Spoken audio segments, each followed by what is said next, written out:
Our Carol Flight Mission, Log 002. Narrator, White Sage, Arkaral. Security rating, 0.5. High security, Fringe. Operation, Blood Den Combat Suppression. Fleet, White Sage, Green Sage. Hull Doctrine, Kaldari Strategic Cruisers, Tengu. Primary weapons, heavy missiles. Defensive doctrine, active shield tank. Mission briefing. Objective, locate and clear Blood Raider Blood Den combat site. Threat profile, frigate, destroyer, and sentry spawns with continuous reinforcement. Restrictions, high security engagement protocols in effect. Salvage rights, authorized. Possible escalation, Blood Raider Psychotropics Depot. Log start. Gear checks first. Missile launchers inspected, shield emitters tested, targeting arrays aligned, and all modules flagged green. We always bring more missiles than expected. Nerves make poor companions in a blood den. Green's voice crackled over comms. Checklist complete. I'm loaded and stable. See you on the field, I replied. Nothing formal, no bravado, just readiness. We undocked from the Fortizar, 2 Tengus moving to warp as one. Matching speed, matching vector. We've done this routine enough that sync happens without saying it. Warp deposited us directly on grid with the Blood Den cosmic signature. As soon as we arrived, D-scan lit up. I quickly deployed a mobile tractor unit, MTU for short, from my cargo hold to draw in all floating wrecks that we were about to create. Blood Raider defensive emplacements and ships were already active, frigates and destroyers patrolling in erratic vectors. Looks like the light missile battery layout, Green said.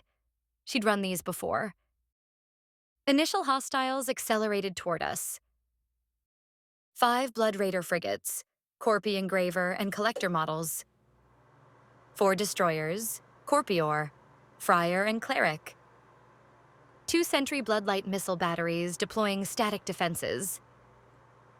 I took point.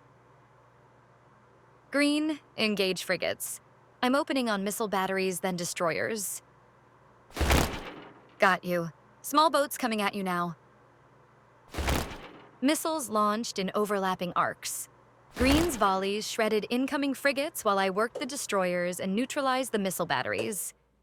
Shields flared only briefly, just enough to remind us they were working. The first trigger killer didn't even finish before reinforcement began.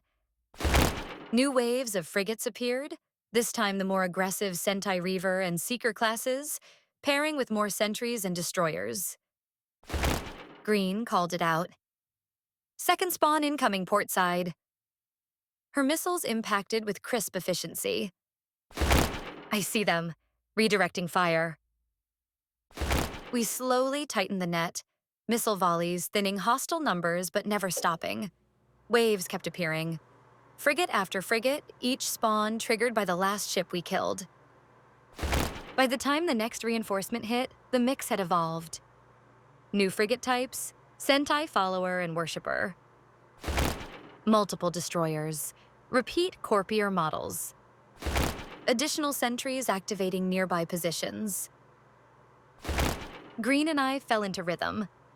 She kept small threats off my shields and out of my tracking pattern. I remained focused on larger destroyers and any static structure that threatened our stability.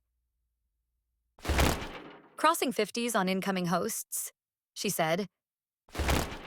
Maintain screen. I'm applying suppression fire.